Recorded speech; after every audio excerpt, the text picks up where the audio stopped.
안녕하세요. 행복한 하루입니다. 이번 강의는 포장지의 관리입니다. 제3과목 화장품 유통 및 안전관리 등에 관한 사항 중에 마지막 파트이죠. 맞춤형 화장품을 혼합 소분할 때 사용하는 용기에 대한 부분인데요. 좀 더 정확히 얘기한다면 1차, 2차 포장 시 사용하는 포장재에 관한 관리 내용입니다. 화장품의 내용물과 원리에 관해서는 매우 많은 정보를 얻을 수 있는데요. 상대적으로 화장품의 가격 측면에서나 기타 다른 면에서 차지하는 비율이 어찌 보면 내용물보다도 더 큰 포장재에 대한 부분은 관련 정보가 많지 않은 듯 합니다. 화장품법에서 내용물과 원료에 대해서는 무척 중요하게 다루는데요. 그와 상대적으로는 포장재에 대해서 그렇지 않은 것 같습니다. 음, 내용물과 원료는 주로 이제 식약처에서 관리한 내용들이 많지만 상대적으로 포장에 대해서는 그 환경부 쪽의 소관에 정해진 법률에 따르는 것이 더 많은 영향도 있는 듯 하는데요. 여하튼 이번 2차 또는 특별 시험을 준비하시는 분들은 1차 때 그 포장에 관한 내용들이 굉장히 포괄적인 부분으로 간단하게 언급이 되었다면 좀 더 세밀한 부분으로 출제 경향이 나타나지 않을까 조심스럽게 생각해 봅니다. 자, 그럼 포장재 관리 살펴보도록 하겠습니다. 포장재 관리의 세부 내용입니다. 앞선 강의의 내용물과 원료의 내용과 거의 같은데요. 포장재만 바꿔놓은 거죠. 식약처에서 발표하긴 했는데 일부 표현은 적절하지 않은 것도 보입니다. 포장재에서는 사용 기한이나 개봉 후 사용 기간이란 표현을 잘 쓰지 않죠. 내용물 즉 화장품 벌크나 완제품에 대한 표현이죠. 그리고 세부 내용도 보면은 설비기구나 내용물, 원료 등 앞선 강의에서 겹치는 부분이 상당히 많습니다. 그렇기 때문에 본 강의에서는 앞선 강의에서 언급이 적었던 부분을 덧붙이거나 중요한 부분을 반복하는 것으로 대체하려고 합니다. 이 점 양해 부탁드립니다. 출제가 예상되는 문제 한번 풀고 가겠습니다. 포장재나 원료나 다 마찬가지인데요. 입고시 관리하는 방법입니다. 식별과 혼동 위험을 없애기 위해서 반드시 라벨링을 해야 되는데요. 라벨링에 따라서 그 구분을 하기 위해서 색깔을 표현합니다. 이때 그 백색 라벨링은 어떤 상태일까요? 정답은 검체 채취 전인데요. 저는 그 생활용품, 우리 생활 가전은 우리 백색 가전이라고 하죠. 그렇게 해서 백색은 검체 채취 전이다라고 암기를 했던 기억이 납니다. 백색 가전 기억해 주세요.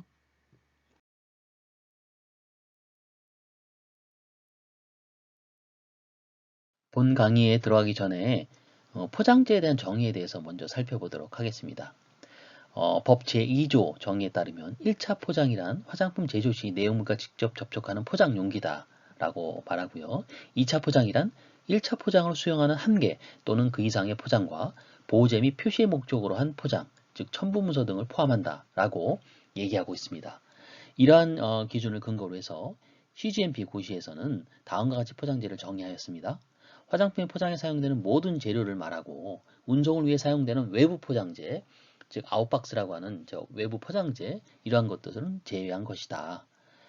제품과 직접적으로 접촉하는지에 따라 1차 또는 2차 포장재를 CGMP 기준에서 얘기하는 포장재의 정의라고 하고 있고요. 추가적으로 포장재에 표준품이라는 것이 있는데요. 이 표준품이란 적정 조건에서 제작, 수입, 생산되고 해당 품질 규격을 만족하여 시험 검사 시 비교 시험용으로 사용하는 포장재를 말하고요. 그리고 각종 라벨이나 봉합 라벨까지도 포장재에 포함하는 것으로 봅니다. 또 라벨은 제품의 제조번호 및 기타 관리번호를 기입하기 때문에 포장재로 포함하여 관리하는 것을 권장하고 있습니다. 또 환경부 고시에 따라서 이제 포장에 대한 개념이 약간 다른데요.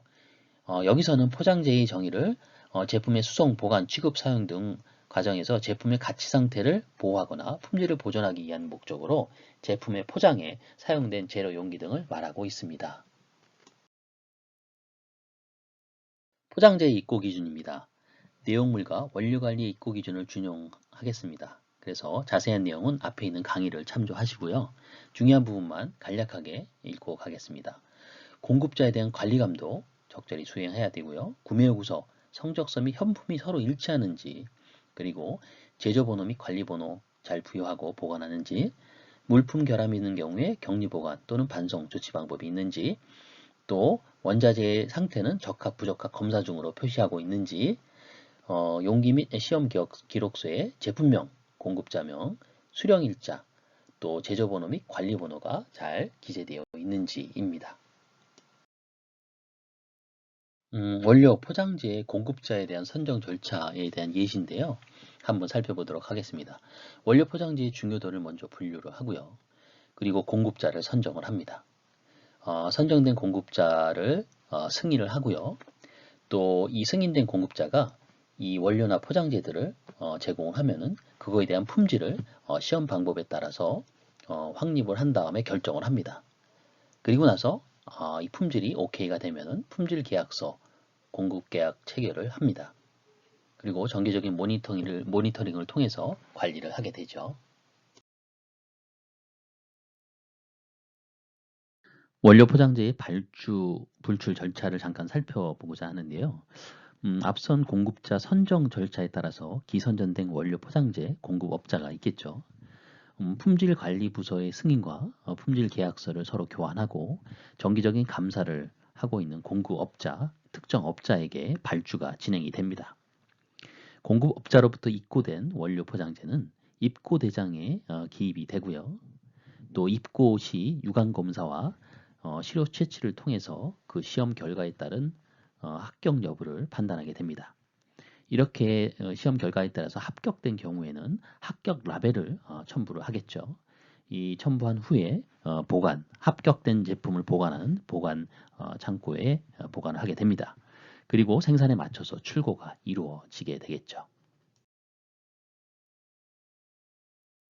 일반적으로 원료 포장재가 입고 시 바로 보관 창고로 이송되지는 않습니다. 즉 입고되는 원료 포장재의 적부 판정 결과에 따라 적합 또는 부적합 보관 창고, 즉 구획된 곳에서 보관되어야 하죠.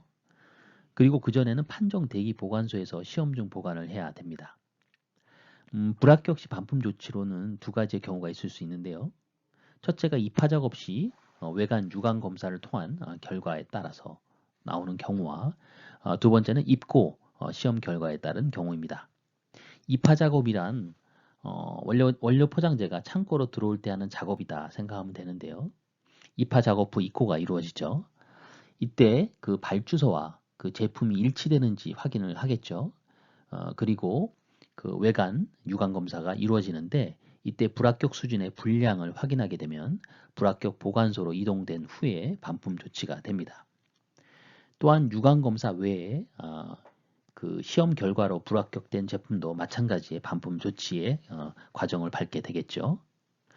그 시료 채취 시에는 별도의 정해진 장소에서 한다는 거 기억하시고요. 예를 들면 본 표에서는 시험 판정 대기 보관소 같은 것이겠죠.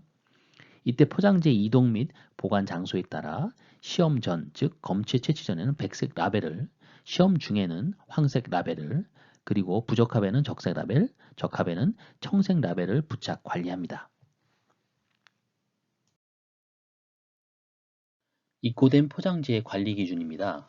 선입선출, 즉 먼저 들어온 그런 포장재는 먼저 나갈 수 있도록 출고가 될 수 있도록 잘 보관해야 됩니다. 당연히 품질에 나쁜 영향을 미치지 않아야 되겠고요. 위생적으로도 바닥과 벽에 닿지 않도록 보관을 해야 합니다. 또한 그 원자재의 시험 중인 제품이 부적합품은 각각 구획된 장소에서 보관을 해야 되고요. 그리고 일정 보관 기간이 지나면 사용 여부에 대해서 재평가 시스템이 확립되어 있어야 합니다. 보관 중인 포장재 출고 기준인데요. 그 적합 판정받은 것만 선입선출할 수 있도록 출고를 해야 합니다. 관련 체계를 확립하고 있어야 되고요. 다만 예외적으로 나중에 입고된 물품이 사용기한이 짧은 경우에 먼저 입고된 물품보다 먼저 출고할 수 있습니다. 선입선출을 하지 못하는 특별한 사유가 있을 경우에 적절하게 문서화된 절차에 따라 나중에 입고된 물품을 먼저 출고할 수 있다는 점 기억해 두시기 바랍니다. 포장지의 폐기 기준 및 폐기 절차는 기준 일탈 처리 지침에 따라서 그 프로세스에 따라서 처리를 하고요. 본장에서는 그 재작업에 대한 언급을 잠깐 하겠습니다. 이러한 폐기 또는 재작업 여부는 품질 보증 책임자의 승인에 의해서 결정이 돼야 합니다. 그리고 재작업 및 그 대상은 다음과 같은 사항을 포함하고 있어야 되는데요. 변질, 변폐 또는 병원 미생물에 오염되지 아니한 경우, 그리고 제조일로부터 1년이 경과하지 않았거나 사용기한이 1년 이상 남아있는 경우에 재작업 대상이 됩니다. 그리고 재입고할 수 없는 제품의 폐기 처리 규정이 작성되어야 하고요. 폐기 대상은 신속하게 규정에 따라 폐기되어야 합니다. 기존 일탈 제품 처리죠. 여기서는 재작업 처리 실시에 대한 부분만 말씀드리겠는데요. 품질 보증 책임자가 무조건 결정을 하고요. 절차서를 준비해서 실시합니다. 발생되는 모든 일들은 재작업 제조 기록서에 기록을 하고요. 제품 실험 및 제품 분석, 제품 안정성 시험을 실시를 하게 됩니다. 이는 제품 품질에 재작업을 하게 되면 제품 품질에 좋지 않은 경시 안정성을 가질 수 있기 때문에 이런 부분을 미연에 방지하기 위해서 이러한 시험을 실시를 하게 됩니다.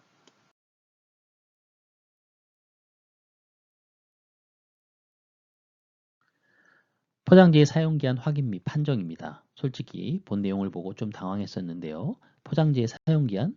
순간 내가 본 적이 있었나? 포장지 규격서에 본 적이 없었던 것 같은데 하는 생각이 들었기 때문인데요. 포장지는 제품의 내용물을 보호하기 위해서 사용하는 용기죠. 내용물을 담은 완제품의 일반적인 사용기한은 통상 30개월 또는 3년인데요. 화장품에 사용하는 포장재는 무조건 그 이상 돼야 되겠죠. 그런데 포장 재질로 사용되는 플라스틱, 예를 들면 폴리프로필렌이라든지 PP, 폴리스타일렌, PS 등의 고분자 소재나 스테인레스, 유리 등은 그 자체로는 분해가 거의 잘 일어나지 않는 소재들이죠. 특히 빛이나 열 등의 매우 안정적인 소재가 대부분인데요. 물론 생분해성 소재도 개발되고 있고 또는 종이 재질 등의 2차 포장 재질은 영향이 있을 수 있겠죠. 그리고 1차 포장재에 라벨을 붙이거나 포장지에 직접 인쇄하는 경우도 많으니까 인쇄 재질에 따라서 외부 환경에 의한 손상이 일어날 수도 있을 거라 생각이 듭니다. 여하튼 벌크나 완제품이든 안정성 테스트를 할 때 포장 용기와 같이 테스트를 하니까 상식적으로 보면 화장품의 일반적인 사용기한 30개월 또는 30년 이상이 될 것입니다. 그리고 완제품의 사용기한은 반드시 최적의 보관 조건을 기준으로 하죠. 포장 재질도 마찬가지로 빛이나 자외선, 열, 습기 등의 열악한 조건에서 보관된다면 손상을 입기가 쉽겠죠. 변질이 쉬울 수도 있을 겁니다. 만약에 새로운 재질로 포장 재질을 사용한다면 별도의 안정성 및 내용물과의 적합성 등을 거쳐서 사용기한을 결정해야 될 것입니다. 때로는 내용물로 인하여 포장 재질의 용출 또는 일부의 유해 물질 등의 용출로 문제가 되기 때문에 포장 재질을 선택하는 데 있어서도 일부 제한이 있습니다. 폴리비닐 클로라이드나 폴리카보네이트가 그 대표적인 예지요. 여하튼 시험에 나오는 세부 내용에 대해서는 내용물과 원료의 사용기한 확인 및 판정에 같이 준용을 하도록 하겠습니다. 일단 본문의 내용을 간략히 읽어보면요. 포장지에 허용 가능한 보관기간을 결정하기 위한 문서화된 시스템을 확립해야 하고요. 보관 기한이 규정되어 있지 않은 포장재는 품질 부분에서 적절한 보관 기한을 정할 수 있습니다. 이러한 시스템은 물질의 정해진 보관 기한이 지나면 그 해당 물질을 재평가해서 사용 적합성을 결정하는 단계를 포함해야 합니다. 원칙적으로 포장재의 공급처의 사용기한을 준수하고요. 보관기한을 설정해야 하고요. 사용기한 내에서는 자체적인 재시험 기간과 최대한 보관기간을 준수해야 합니다. 포장재의 변질 상태 확인입니다. 이 부분 역시 내용물 및 원료의 변질 상태 확인을 준용하고자 합니다. 포장재의 품질 규격서를 근거로 표준품의 품질 규격을 확인합니다. 포장재의 변질은 포장 재질에 따라 차이가 있을 수 있으며 통상 보관 조건 및 기타 외부 요인, 온도나 습도 변화, 직사광선, 이물질 등의 오염 등의 원인으로 인해서 포장재 변질이 의심되는 경우 다음과 같은 방법, 즉 색상 변화, 외관 상태 변화, 인쇄 상태 변화 등을 표준품과 비교, 확인, 판단합니다. 칼라들이 포함된 용기들도 자외선 등으로 인해서 부분적 변색이 일어날 수 있고요. 대부분의 용기는 인쇄가 돼서 들어옵니다. 따라서 인쇄 재질에 따라서도 변질이 쉽게 일어날 수가 있습니다.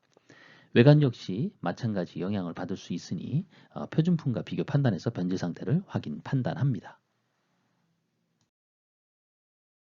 포장재의 변질은 그 포장재의 종류 및 품질 특성에 따라서 많이 영향을 받을 것 같은데요. 포장재의 종류 및 품질 특성을 다음과 같이 표에 나타내 보았습니다.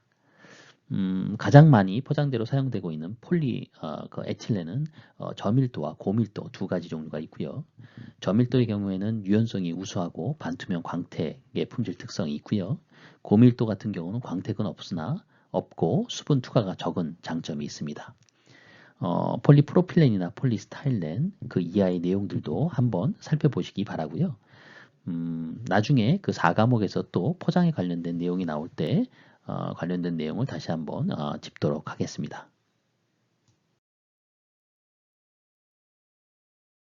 포장재의 관리를 마지막으로 제3과목을 마치도록 하겠습니다. 본 3과목의 내용은 고시 CGMP에 정해진 사항 기반으로 많이 참조해서 학습해야 할 과목이라고 생각합니다. 그리고 본 내용은 CGMP의 기준, 즉 제조업자, 공장의 관점에서 기술되었기 때문에 맞춤형 화장품을 혼합 소분하는 조제관리사 관점에서는 다소 차이가 있을 것이라고 생각합니다. 이 점 주의를 부탁드리고요. 우리나라에는 약 3천여 곳이 넘는 제조업자, 즉 제조업체가 존재하는데요. 그 중에서 CGMP 적합 업소로 인정받은 곳이 120여 곳에 불과합니다. 그만큼 본 CGMP를 갖추고 조직을 운영하는 것이 녹록지 않음을 보여줍니다. 그럼에도 불구하고 화장품을 사용하는 고객, 즉 소비자 여러분에게 최적의 품질로 안전한 화장품을 공급하기 위해서 이러한 그 기준이 만들어진 것이라고 생각합니다. 맞춤형 화장품의 혼합 소분 기준을 이 CGMP 기준으로 가져갈 수는 없을 것입니다. 하지만 최대한 안전하고 우수한 품질의 맞춤형 화장품을 혼합 소분할 수 있도록 본 기준을 마음속에 담고 가셨으면 좋겠습니다. 그리고 우수화장품 제조 및 품질관리 기준 CGMP는 약 270페이지에 달하는 해설서를 별도로 가지고 있습니다. 그래서 CGMP의 각 조항을 상세 설명하고 있는데요. 본 과목의 동영상 강의는 이러한 식약처에서 제시한 세부 내용 위주로 나름 발췌해서 정리한다고 했으나 그 많은 부분을 커버하지 못하고 있음을 못하고 있습니다. 그래서 이런 새 해설서를 꼭 한번 정독해서 읽어보시기를 다시 한번 말씀드리고요. 경청해 주셔서 감사합니다. 지금까지 행복한 하루였습니다.